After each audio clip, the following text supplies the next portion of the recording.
Hello, my name is Mark Taylor and welcome to the Education on Fire podcast. The place for creative and inspiring learning from around the world.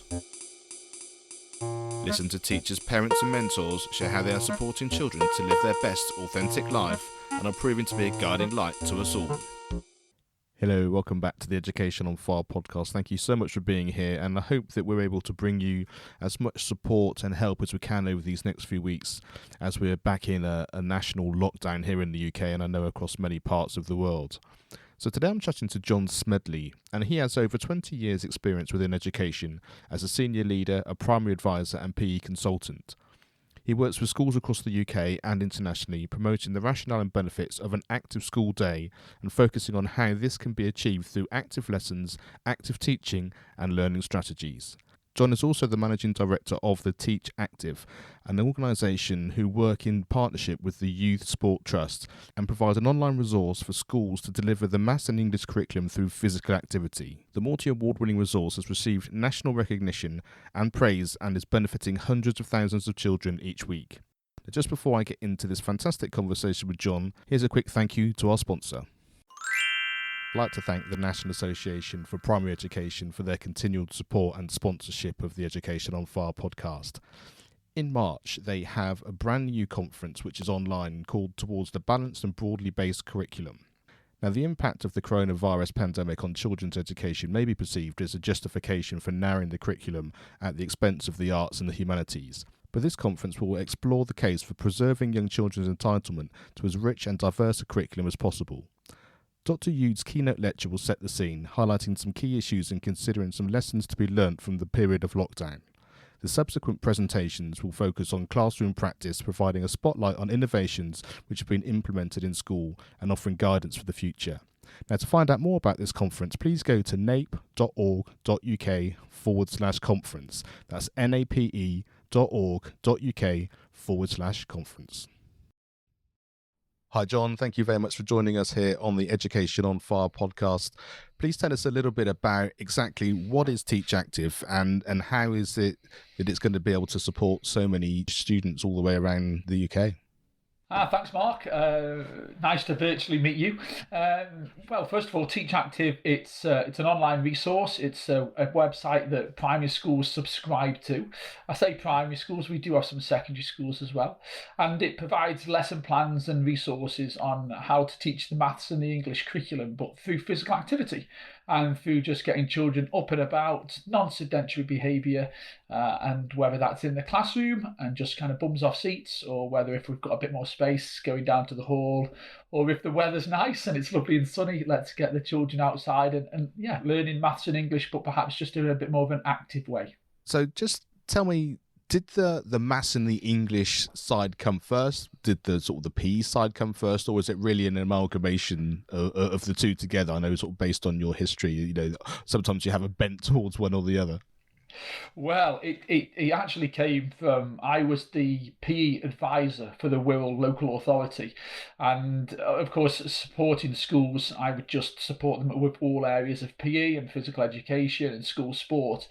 And then my boss, a gentleman, the PE director, Bob Saunders, came in and he said, "Jon, there's a school whose maths results are the maths results are quite poor, but the children love physical activity. They don't like maths. So we want you to turn it around." And actually, Mark, my first initial reaction to that was, maybe go and speak to the maths advisor. I'm PE, I'm gym, I'm games, I'm dance. But actually what I started to do is to go in and teach this group of children who were quite disengaged, and actually start to say, right, okay, well, what area of maths are we teaching this week? This is where the journey all began. And therefore, each week I would then plan a session of getting the children up and about. So perhaps it was me being a PE advisor, but then actually starting to think of how that subject and children's love for being up and active and movement can then really impact on maybe what your typical core subjects, if you like. And I love the way these things happen organically, isn't it? It's that kind of, this is the problem that's happening. We want to improve maths, or, we want to improve English. We know that children don't want to be sat around for a whole hour and if they don't need to be. And especially children, I think they want to be active, they want to be on the move. It's how they are outside of the school environment, and so I think combining those things is really important. I mean, we did a whole PE season about a year and a half or so ago now, and it was that came across time and time again. It's that kind of being able to work with children, and that amalgamation really just sort of ignites something which you don't get when it's that kind of, it's now 9 o'clock and here we are doing maths.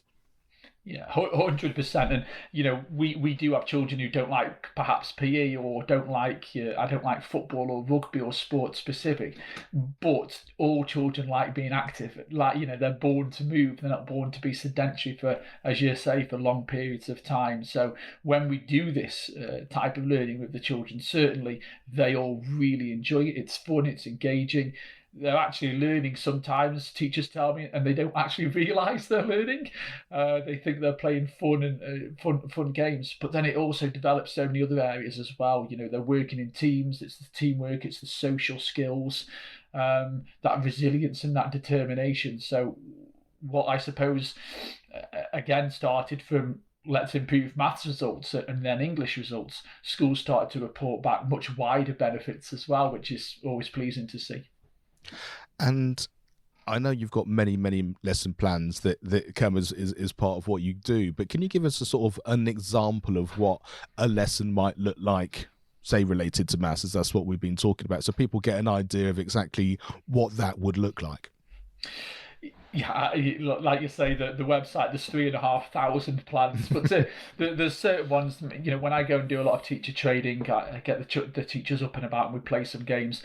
A typical one might be with a year 5 game that I play called Backwards Bingo, and it's all about problem solving. It's about children looking at a problem, a multi-step problem, and working out the answer. But rather than sat down at a desk, what they will do is they will move around to different clues. So it's similar to like maths orienteering, but as they work out the answer to that problem, the answer is on their bingo card.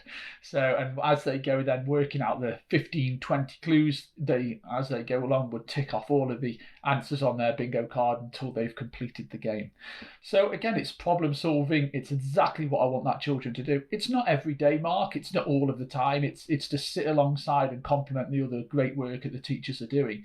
But certainly as an opener, maybe to a unit of work, or a little bit at the end to help with assessment for learning, it can really support children. And lots of other games as well. We might, for example, go and a bit of a relay and go and collect different parts of calculations and then put them in order so that therefore it makes sense. You might have fractions and I might have decimals, and we might go and find the matching times. If we're teaching time, we might actually go out and make a human clock rather than looking at the clocks in the table. So, yeah, there's such an array of things, and a lot of things which teachers, of course, will already do within their practice. And this will hopefully just to support them to get that kind of whole school approach for maybe some teachers who don't feel as confident, or as we know, teachers are just so pushed for time. If we ask them to introduce something else, then if we've got something there that can really support them and save them hours of planning time, then that's hopefully a win-win situation. And I can really understand that, is especially if they can relate to something, like say that they understand, or maybe a version of something they might have done themselves, but actually knowing that that lesson plan is almost identical to the sorts of things I would have done, but you're not having to spend the time doing that, then there's going to be lots of very happy people, especially probably on some Sunday evenings. Exactly. And all teachers always say to us, and lots of adults, I wish I'd learned maths like this when I was at school. I wish I'd learned English like this when I was at school. And I certainly feel that myself in terms of my experience of those subjects. So yeah, it's lovely. And just take us into sort of the nuts and bolts of a little bit. It's an online resource, but it's geared towards the teachers getting what they need, which they can then support within the class for their pupils. It's not something which the pupils are going online to do themselves. Yes, so exactly, because our aim and our mission is to make the school day more active. So we don't want children sat on, there's a place for iPads, there's a place for technology. Of course, we're using that now, and I get that. But our aim is to get children up and about and active. So it's a resource that the teachers, so a typical teacher, what if they've got an account they would go on. It's a real idiot's guide, Mark. I think I can say that being a teacher myself, because we want something that's really simple and easy to use. But as a teacher, they would just select their year group that they're working with. They would select the area of maths, for example, if they're on the maths. They would then select the objective from the national curriculum, and then they would get a list of games and activities on how to teach that through physical activity. There's always multiple games, so they can say, I like that, I don't like that. And they can also adapt it as well. And then all the resources that they will need for that game or activity will be attached there as well. And the same works with English. Choose your area of reading or writing. We provide you with the text, the story, the poem, the leaflets, whatever it may be. And again, all the lesson plan and the resources are there. So something for the teachers to go on, get some fun, great ideas, and then be able to say to the children, right, let's go and play this game, let's go and do this activity. So I know you're positively affecting so many schools and so many pupils now. How did that journey go from that initial conversation, like you say, when you're sort of in charge of PE in the Wirral, to where you are today in terms of how sort of Teach Active is working as an organisation? So I went back into school. Local authorities obviously struggled a little bit and were disappearing, and I went back into school as the deputy head. And funnily enough, the school that I went to, maths results weren't great. Children loved being active, didn't like maths. So I introduced it there, and at the time it was called Maths of the Day, because it was just a file of ideas that I had, which was how to, of course, link maths and physical activity. And it had such a huge impact within my school that when I continued to share it with local schools and just give a pack away of ideas, and teachers fed back that they loved it, that the children loved it. And long story short, it was part of a Ofsted sharing a good practice paper. It was part of a DFE international project. And I just thought, well, actually, if it can have the impact onto these children, in Chester and Cheshire and on the Wirral, then why not go out, all over the areas of the UK and perhaps beyond. So I went to the Youth Sport Trust, who were a children's charity to do with PE and school sport, who I knew a lot of, kind of being in the world of PE, and shared them with this idea that I wanted to take it from a file to an online resource. And we've worked with them from day one, which has always been a fantastic partnership. And that's how, at the time, it was called Maths of the Day, and that's how it was born. And then I set it up with a friend of mine, a family friend, who's, I'd say, he owned another business, William. So we always say that Will had the business brain and I had the education brain, and we came together. And Will said to me after a while, because I was the deputy head at this time, and he said to me, John, I think if this is really going to work, you're going to have to leave your job. So you can imagine, Mark, I went home to my wife, and I've got 2 kids and a mortgage like everyone else, and said, Will thinks I should leave my job. And actually, it was at that point, Mark, that I thought, my initial reaction to that was, that's ridiculous. I've got a really secure job. I've got a job that I love. I've got a fairly good pay. I've got lovely holidays. I couldn't possibly do that. But the more I thought about it, I thought, if this is really going to work, then I'm going to have to. And about a month later, I handed in my notice, and we set the company up. And because it had such an impact into maths, that's when schools said, well, what about English? What about reading? What about grammar? Hence why we then added English and moved to the name Teach Active. So that's how we were born in a few short minutes there. And it's interesting how, like, those decisions, a month isn't a long time to change your entire outlook of life, is it? In terms of how your year looks, like you say, how the paycheck looks, how the holidays look, and all of that kind of thing.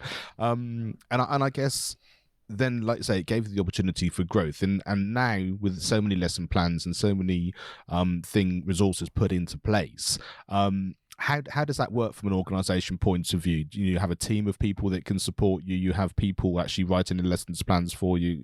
Tell us a little bit about that. Okay, yeah. So our office is based in Chester.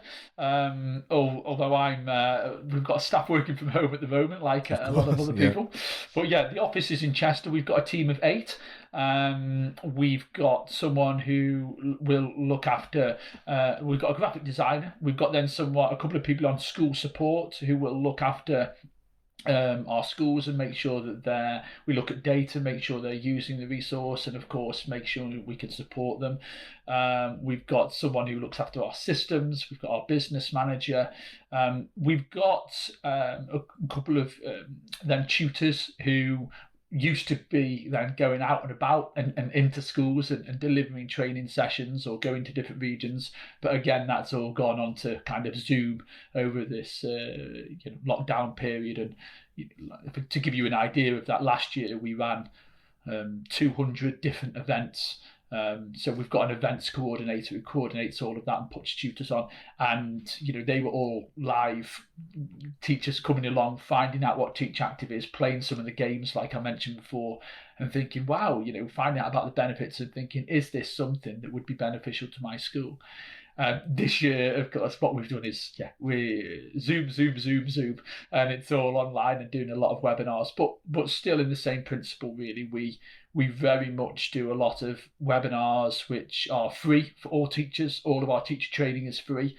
It's not a hard sell of Teach Active. We are basically talking about the benefits of active learning, and then schools can decide whether they want to put that in place themselves, or will Teach Active be the resource that supports them to do that. So yeah, it's great. I think last year we worked with just over 2,500 different schools. So it's great to be able to spread that message, and hopefully many teachers and schools have benefited from coming on our courses. And I'm just going to change my hat slightly here because I'm the vice chair of the National Association for Primary Education, and one of the things that we've been looking at is the sort of the live event as opposed to the Zoom event. And I'd be interested to know, in terms of, do you think, let's assuming everything is suddenly switched and we're back able to travel around it or whatever, will you continue to do the Zoom events? Will it be a combination of that and the face-to-face? How do you think that's going to have changed and what the future might look like? And I think especially interesting from your point of view, because of course you're an active resource, so therefore you would think the face-to-face has more benefit than being online. Yeah, we love doing the face-to-face. And I think that perhaps last year, if I'd said to a school, I'll do you a staff meeting, but I'll just dial in and put me on the big white screen, they might have thought, well, that's your job, why don't you come and visit us? But now it's just so natural to people, isn't it? So I think we would definitely do a combination of both, Mark. I think that if it's a staff meeting, it's it makes sense sometimes for me to be able to dial in and do a 30-minute session, or for maybe just on updates and sharing some good practice. I think it's other things like, for example, I did the PE conference last Thursday in Suffolk where I was the guest speaker. I would have loved to have been there with them, because I would have said, let's get up and about and let's play some games. And that's what we like to do, because I like to be able to do that. Teachers are really busy though, so when we have delivered the events, for example, last year we had a lot of maybe like your PE leads, your maths leads, your English leads, which is fantastic. But of course, when we're doing them on Zoom and they might be shorter and sharper, perhaps people are maybe, we can get bigger numbers, because the maths lead who can't maybe dedicate a whole afternoon can dial in for 45 minutes. The head teacher can maybe set some time aside. So I certainly think that there's been some benefits to it for us, but we love the face-to-face stuff as well. So yeah, a combination would be the ideal, I think, for us, Mark. Yeah, and that's what I'm hearing more and more. The whole idea of the two words that often come out, one is blended and one is harmony, and it's that combination of, we're all craving the face-to-face and the social, because that's essentially who we are as human beings. But at the same time, like I say, with people being busy, to be able to offset half an hour, 40 minutes and just in and out of your laptop and then carry on with what you're doing is a very different idea than having to travel and all of that. So I think all of those things have been a very positive thing. I think more people will hear more great information, and there'll be more people taking part in these things, which has to be fantastic if we're sharing great resources. And by the same token, we're also then able to, like I say, really want to get together when we can actually be active together and get that real benefit of being there in the same room. Yeah, I mean, I joke really because my car is currently sat on the driveway, and it's normally doing 20,000 miles a year, and now it's probably done 20 miles in the last 6 months. I mean, I go to Chester in the office, but yeah, everything's gone online. But as I said, there's lots of positives to come out of that new way of working. But yeah, I'm like you, Mark. I do like the face to face, and I do love working with teachers. It's what I really enjoy doing. So being in the same room as them, I think, is the best in lots of ways. Yeah, be great to look forward to some more of those, I think. Yeah. Now, obviously funding's a really big issue for schools. Money gets tighter and tighter and tighter, and the focus of where you're going to spend that. Tell us a bit about how, I guess, the PE funding and all that can be used for these types of resources. Yeah, the school budgets are of course tight. I mean, obviously I've worked in education for the last 20 years. I'm still a school governor now in a school where finance is just like any other school, really tight. The PE and sport funding has undoubtedly helped because it's, I'd say some schools use their maths budget, rather English budget, perhaps their pupil premium, but the vast majority of schools will fund Teach Active with their PE and sport funding. It's been great because the criteria there, the first criteria is, of course, getting children to be active for 60 minutes a day. And we certainly contribute towards that. I mean, the schools do so many great things, and they'll tell me they're doing Daily Mile and Wake Up and Shake Up and Go Noodle and BBC and all these. I love all of them. I think they're all fantastic resources and initiatives. But on top of that, sometimes I will say to schools, rather than doing more, just do what you're already doing, but doing it in an active way. And, just get your maths lesson, but get the children up and about. Just do your English lesson, but just get the children up and about. The second criteria is, of course, driving, raising whole school standards through that funding as well. And it's great to see where we've got examples of schools who have used that funding to improve maths results or improve English results. That's fantastic for that. And I think the money in general is where it's been really well spent.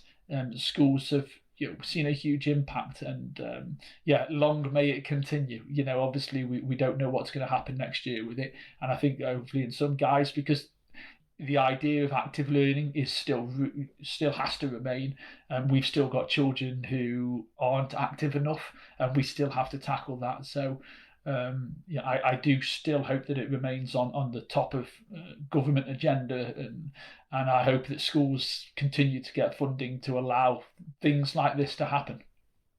Yeah, I really hope so. And I think certainly one thing that the whole lockdown is given us is the fact that it was students being at home, not being active in any way, which I think was something that they really missed. And I think that it must be on people's minds most of all, that actually getting out and about, and even when we're within the school environment, being able to do that. And just interestingly, do you have any sort of feedback in terms of it being used during lockdown, in terms of teachers or schools actually sort of using those sorts of games that could be done remotely in that kind of homeschool lockdown environment? Well, yeah, I mean, obviously, when schools remained open for your vulnerable children, the children of key workers, it was still being used there. We've also got a homework element, Mark, which was always a kind of a nice little bolt-on, if you like. It was our main product was what supported the curriculum, and we had a homework element which was just, rather than giving out sedentary homework, here's some games that you could play at home with your son or your daughter. Over lockdown, that went crazy. The downloads, thousands upon thousands of, which was great to see that we could support our schools in that way. As schools come back now, I've done a lot of webinars on how it can support catch up in interventions and schools' recovery curriculum. As you rightly say, Sport England reported that children were less active during lockdown.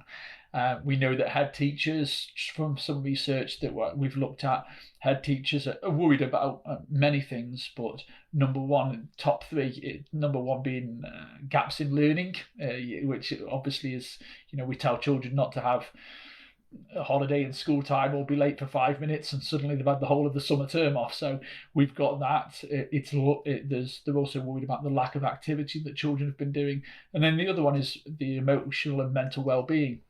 And certainly that's what we believe active children do better. So we really support all of that kind of the feel good factor and the self esteem and the confidence as well. But we've thought about how we can support schools. We've got home isolation packs now as well. So if we've got any individuals or bubbles having to isolate, then teachers can send packs home, either print them off and send them, or send them a link, and they can be, just do it on Google Classrooms or what have you, and so it can continue at home as well. Because certainly lockdown has really heightened, I suppose, the importance of making sure that children are active and not just sedentary for long periods of time at home, which is difficult with school. A lot of sports been cancelled, of course, grassroots things like that. So it's great to see schools thinking even further outside the box with everything else that they've got to be contending with at the moment as well. Yeah, absolutely. And I think it has been that adaptability and that thinking outside the box, and in such short amounts of time as well, I think it's been a real incredible thing to witness over the last few weeks and months. I would agree. Yeah, I would agree. In fact, schools, teachers, they're doing an absolutely fantastic job. So schools listening who maybe haven't come across it, Teach Active before, what would be your suggestion of the best way to do it? Obviously, tell us the website and where people can go, but you talked a lot about sort of the webinars and the training and that kind of thing. What would you sort of suggest to be a good route to get as much information as possible? Okay, yeah, so the website is www.teachactive.org.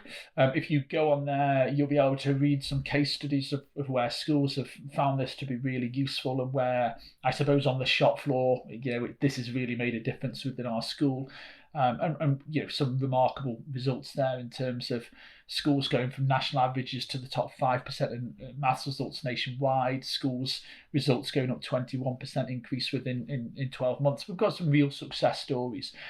Looking on our news page, you'll see recently we've been featured by the NCETM, the awards that we've won, been in the parliamentary review, lots of good PR and news that we're getting at the moment. And I'd just say to schools, have a go. There's free trial there. You've got access to 50 free lesson plans from foundation stage to year 6, covering maths, reading and writing. And all we say to schools, Mark, is have a go. I'm a teacher at heart. If a school don't think it's for them, that's absolutely fine. But I'd just say have a look, have a go, and see if what we believe is it will make the children more active. They will really enjoy it. It will support attainment, and the idea that active children do better. And if you can then think, actually, this is something that will work in our school, then great. Also on there's a link to all the webinars, but I am doing, especially at the moment, they're really popular, is daily demonstrations, and daily just one-to-one or small group demonstrations, where I will literally just show you the website, show you everything it has to offer, and then again make just so schools can make a well-informed decision, because I think that's key, isn't it? Head teachers, leaders, teachers, you can't make a decision just necessarily by going and having a look. Come and speak to me about it. You're not going to get the hard sell. You're just going to get facts and information and see, listen, does this work for you?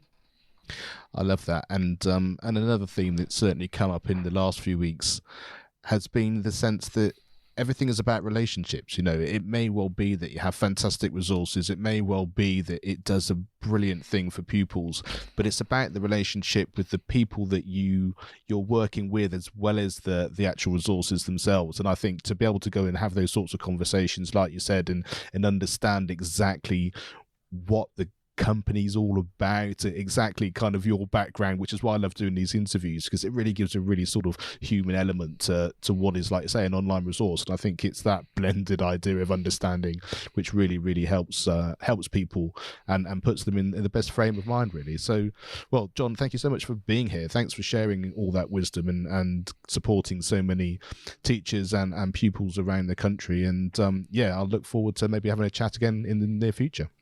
Yeah, we'd love that, Mark. Thanks for inviting us to be part of Education on Fire. Yeah, and keep up the great work yourself. And thanks very much for inviting me on today. Thanks for listening to the Education on Fire podcast. For more information of each episode and to get in touch, go to educationonfire.com. Education is not the filling of a pail, but the lighting of a fire.